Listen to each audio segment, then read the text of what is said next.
Hola, mi nombre es María Teresa Canelones Fernández, soy venezolana y esta es parte de mi historia como migrante por Latinoamérica.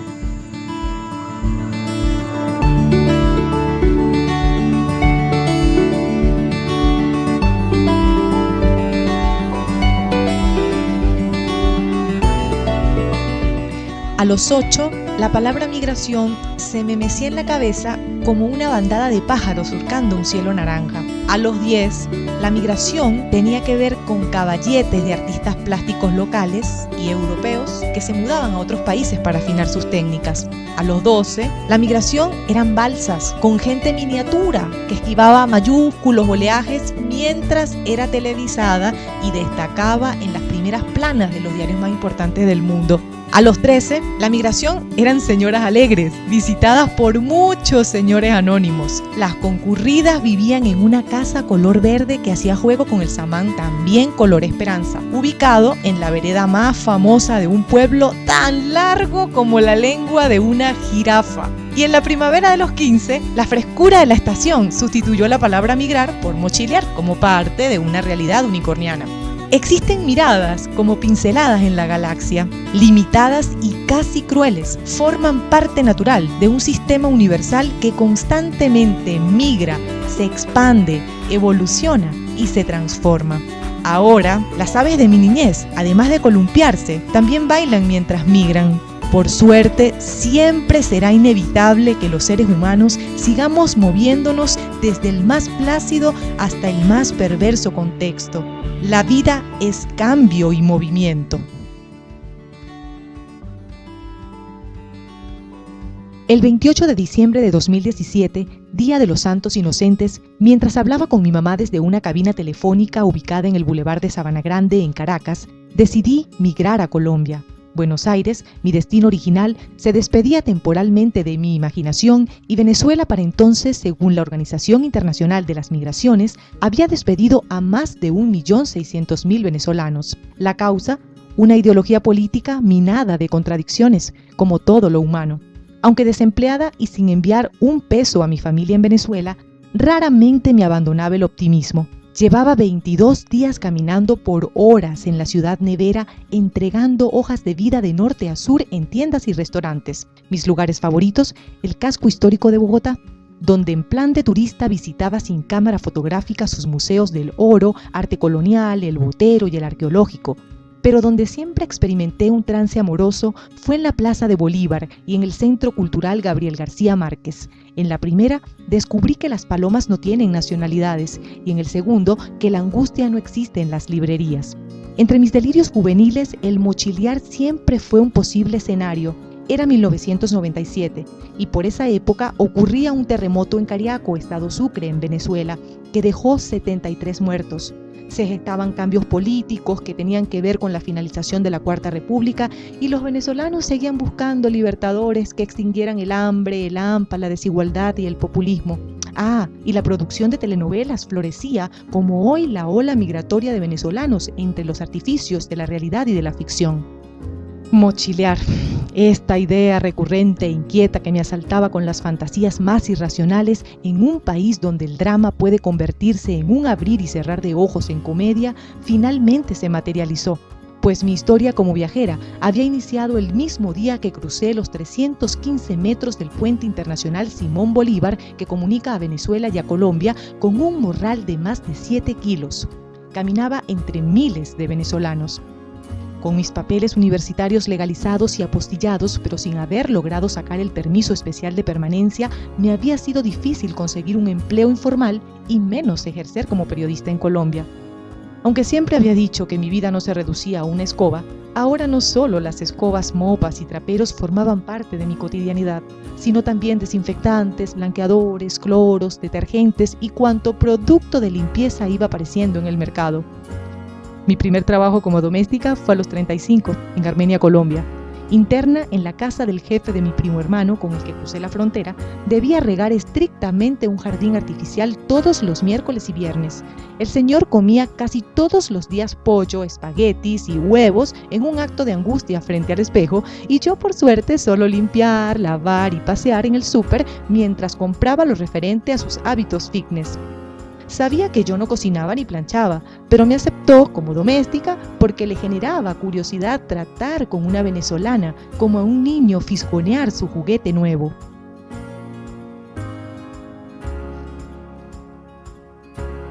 Vender jugo de naranja en Cedritos, en Bogotá, fue uno de los oficios que más disfruté en compañía del reggaetón.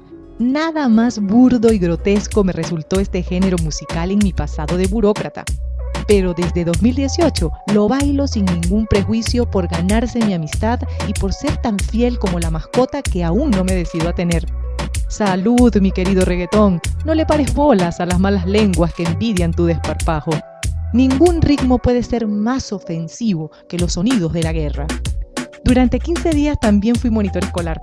Todos me llamaban Moni y yo encantada cumplía con la misión junto a un joven chofer colombiano buena gente de un espíritu rumbero que hacía brincar la camioneta con sus movimientos reggaetoneros y salseros en cada viaje.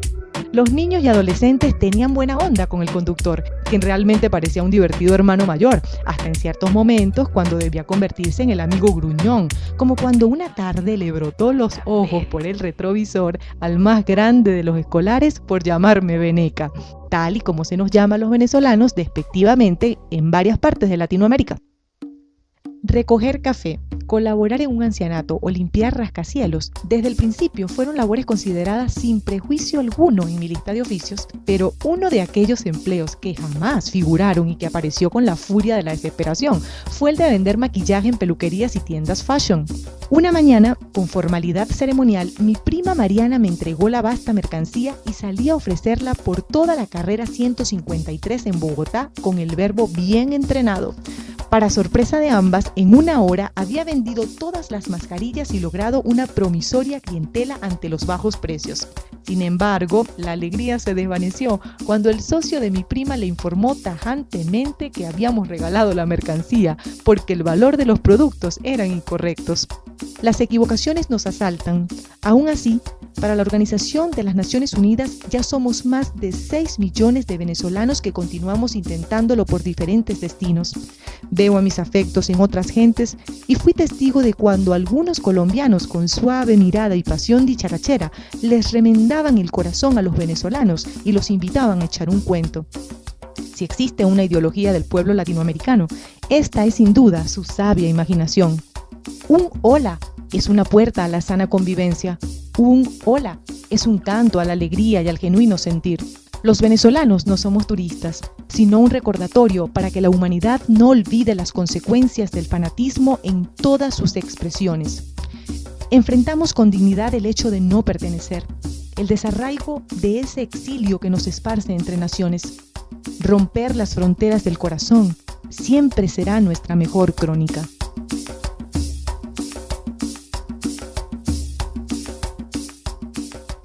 En febrero de 2016, debuté como vendedora de café en Venezuela. Fue en Quinta Crespo, una zona popular caraqueña donde abundan comerciantes, perros e indigentes. En varias oportunidades mi mamá me acompañó a vender por esas calles y gritaba conmigo: «Cafecito, negrito y con leche». ¡Qué suerte que me haya parido esa dulce morena, la comerciante con mayor empatía que conozco! Durante 4 meses mantuve una dinámica de vendedora ambulante que comenzaba desde las 6 hasta las 9 de la mañana, cuando regresaba al apartamento de colegio de ingenieros, donde tenía una habitación alquilada para llenar los 2 termos y retornar a vender hasta las 3 de la tarde. Recuerdo una mañana que salí campante estrenando un vistoso y ancho termo plateado y no había transcurrido media hora cuando un adolescente que venía a toda velocidad con su perro, que parecía un mastodonte, lo rozó y estalló como la colombiana que me alquilaba en llanto cuando se enteró del accidente, tal como si hubiese fallecido alguno de sus 6 nietos nacidos en hilera de su hija de 22. Por ese tiempo, coincidí en plena venta con excompañeros de trabajo quienes se rehusaban a aceptar mi nueva vida como comerciante. Y para completar, mucha de la gente que transitaba por Quinta Crespo, que me veía regularmente y que aseguraba que era evangélica por los largos vestidos y por la gorra que usaba para protegerme del sol, me decía que les dijera la verdad, que yo era una investigadora o algo así, husmeando el lugar. Lo que ellos no sabían era que yo era una muchacha venezolana de 33, pueblerina, soltera, que había estudiado comunicación social y que quería seguir intentando lograr oportunidades en la capital como cualquier ser humano inquieto, con ganas de aprender y mantenerse en la metrópolis donde abundan teatros, bibliotecas, parques, cines, pero sobre todo muchas calles, kilométricas calles para quienes amamos caminar. En Armenia, Colombia, también vendí café durante 2 meses. Esta zona forma parte del eje cafetero, así que toman café hasta los pichichos.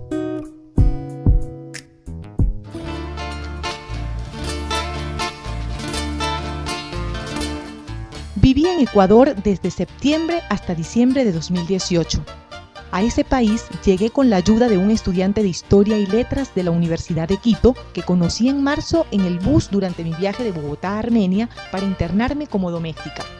Nos presentó Edgar Allan Poe y Dostoyevsky. 6 meses después lo estaría contactando por Facebook y luego de que él conversara con su mamá y sus hermanos, me recibieron en la parroquia Chillogallo en el barrio Mena 2. Allí estuve durante una semana. Me fui escurriendo hasta desaparecer porque la señora de la casa amorosamente determinó que lo mejor para mí sería quedarme un buen tiempo en su casa para ayudarle a atender a sus obreros venezolanos quienes finalizaban la construcción de su vivienda. Es decir, debía pagar mi estadía asumiendo labores domésticas, así como de niñera al cuidado de su nieto, y mi búsqueda laboral quedaría en stand-by.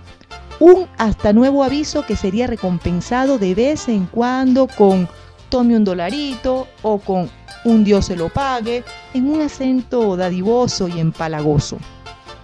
La huida la planifiqué una noche que leía al Marqués de Sade. Cristian, mi amigo estudiante, estaba de viaje con su hermano vendiendo frutas en Pasto, Colombia. Recuerdo que luego de dejar mis maletas en orden militar, me despedí temprano de la patrona, diciendo que al que madruga, Dios lo ayuda, que iría a buscar empleo y que seguramente al mediodía estaría de vuelta. Una vez partí, literal me pateé Quito. El montón de venezolanos que conocí me llevaron a una señora que vendía tortas y que de una me empleó para ofrecer sus exquisiteces por las calles. Resuelto el tema laboral, otros venezolanos me informaron de un refugio en el que también estuve una semana. Era un lugar con principios católicos y recibían a migrantes y a personas en situación de calle. En este cálido espacio dormí como lirón. Ahí las historias rodaban como bolas de billar y como flashes en un estudio fotográfico. La realidad y la ficción se abrazaban como en una fiesta de Pascuas. Venezolanos que se presentaban como los caminantes que salían en televisión, otros contaban que habían sido testigos de la muerte de una mujer con su hija en brazos que encontraron por el camino convertida en un témpano de hielo, entre otras narraciones que oscilaban entre el llanto y la risa. Por lo general, desayunaba y cenaba en el refugio, donde la comida era pésima y yo de mal comer. Justo una noche me levantaba de la mesa sin probar lo servido y uno de los encargados del lugar se me acercó y me prohibió que tirara lo que recuerdo era una especie de avena pastosa, seguramente carente de todo azúcar, iguales a las que había comido los días anteriores, y me ordenó además que me sentara y que me la comiera. Mi respuesta automática y tenaz, transformada inexplicablemente en un acto en defensa de los derechos humanos y respaldada por el 90% de los presentes, me sacó como corcho de limonada de mi resguardo porque resultó que el ofendido era joven, sacerdote y supuestamente dueño del refugio. A mis 40 percibo la fragilidad de mi generación. En casi 5 años de viaje mi escoliosis se empeoró y a mi muñeca le sobresale una goma producto del esfuerzo por la forma incorrecta en la que cambié pañales y bañé a enfermos y adultos mayores como cuidadora en Buenos Aires, Argentina, ciudad que será mi último destino como migrante en Latinoamérica. Soy una mujer afortunada, aunque sin la fortaleza física ni emocional de las indígenas, campesinas, bisabuelas, abuelas, mi madre, así como de mis tías María Pilar y Melanía. Mujeres que jamás se quejaron y que morirán sin contar sus historias, que seguramente no tendrían desperdicio. Pertenezco a la generación de la universidad, del celular y del príncipe azul, lo que no está mal, porque quizás asume un equilibrio al género femenino. Soy una afortunada y como dicen en Venezuela, solo me falta sarna para rascarme. Este año regresaré a mi país para bailar con mi papá y mis hermanos y olvidaré que muchas mujeres no tendrán la suerte que yo de elegir por las injusticias políticas, económicas, sociales y culturales que siguen azotando a miles de niñas, adolescentes, jóvenes, madres, abuelas, migrantes y refugiadas en Latinoamérica y el mundo. En diciembre de 2018 llegué a Buenos Aires. Había entrado a un país que tenía en la mira y en la imaginación desde los 16 por su movida artística y cultural. Lo primero que hice fue irme a la librería El Ateneo, ubicada en la famosa avenida Santa Fe, para recorrer lo que antes fue un cine y un teatro y explorarla con la alegría de saber que es una de las más grandes de América Latina, pues la habitan más de 120.000 autores y además porque es conocida como una de las librerías más lindas del mundo. Un mes después de haber llegado, comencé a trabajar formalmente en el área de los cuidados a personas con discapacidad y adultos mayores, así como de doméstica.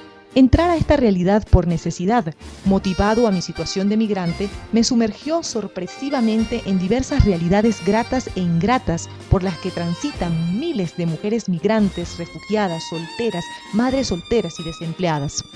En la marcha corroboré que el oficio de cuidados y de trabajos domésticos es visto solo como una opción para sobrevivir por muchas mujeres profesionales y sin ningún tipo de instrucción académica, tanto en sus mismos países como en el extranjero. Es el peor es nada. Es la tabla de salvación de mujeres que tienen que resistir en un mundo machista a la talla de los hombres, nacidos para los negocios y los territorios del poder en lo físico e intelectual.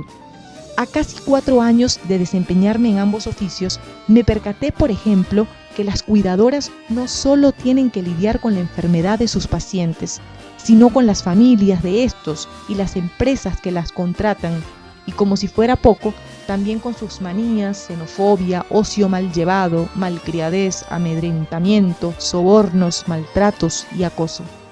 Siendo la mujer el burro de carga más antiquísimo de la historia, fui partícipe de cómo las mujeres entramos en un dilema no solo como madres, esposas, hijas y ciudadanas, sino también como cuidadoras y domésticas, cuando nos cuesta diferenciar, por el velo de la culpa inoculada históricamente, el trato que merecemos cuando se trata de servir a otro.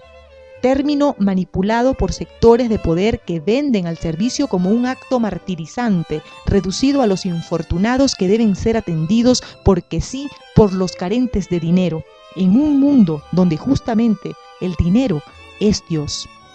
Movida por la experiencia como cuidadora y doméstica, escribí un breve texto que titulé Historias domésticas, dirigido a cuidadoras y domésticas por vocación y por necesidad.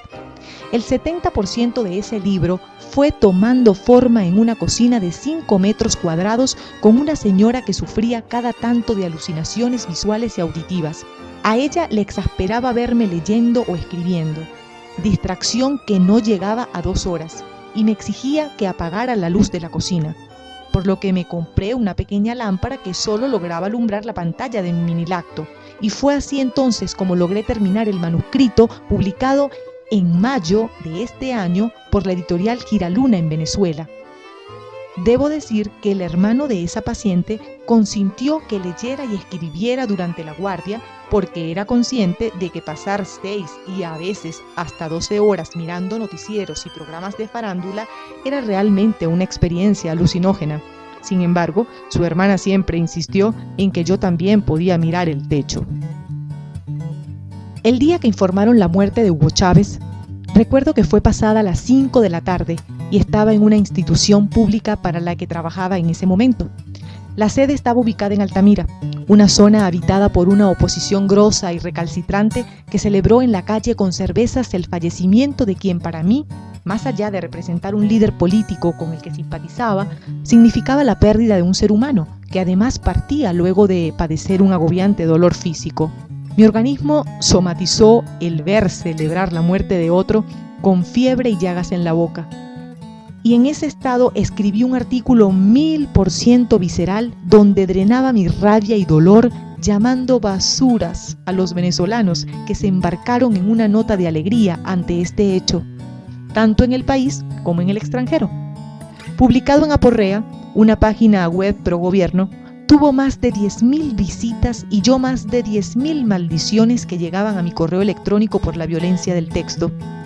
Como todo en la vida, ese episodio lo olvidé con el tiempo, hasta que un día pasada las 10 de la noche, cuando iba caminando apresurada luego de salir de una guardia, me percaté que irónicamente mis únicos acompañantes en esa hora deshabitada de alguna calle de Buenos Aires eran los Rappi, repartidores de comida en bicicleta. Estaba segura que al menos el 80% eran venezolanos. En ese momento tan íntimo, donde me encaraba la vergüenza, me vi minúscula y custodiada en una escena panorámica de un mapa palpitante e iluminado de puntos y rutas titilantes. Una constelación de estrellas venezolanas me cuidaban. ¡Qué frágiles somos! Y cuánto poder tiene la palabra.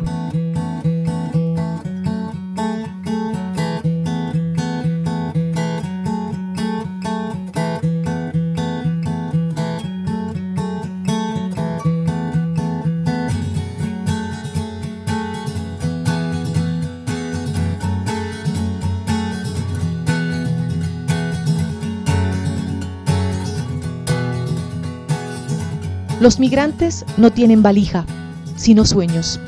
No es un cliché, son sueños, como los tienen todos los seres humanos. De sueños está hecho un migrante. Sueños noqueados y lastimados cuando muchos hombres cosifican a las migrantes, olvidando que sus esposas, hijas, hermanas y sobrinas también pudieran en algún momento migrar. Sueños desboronados por las mismas mujeres cuando esclavizan a otras mujeres. Pese al dolor que nos proporcionamos unos a otros, estemos en situación de migrantes o no, es parte de la condición humana. Y sin querer justificar las acciones desatinadas, pienso que como migrantes, la vida nos permite incorporar a nuestra dinámica tan cambiante procesos de sanación y de creatividad que a lo mejor, en un contexto de locales, no nos hubiésemos atrevido a experimentar.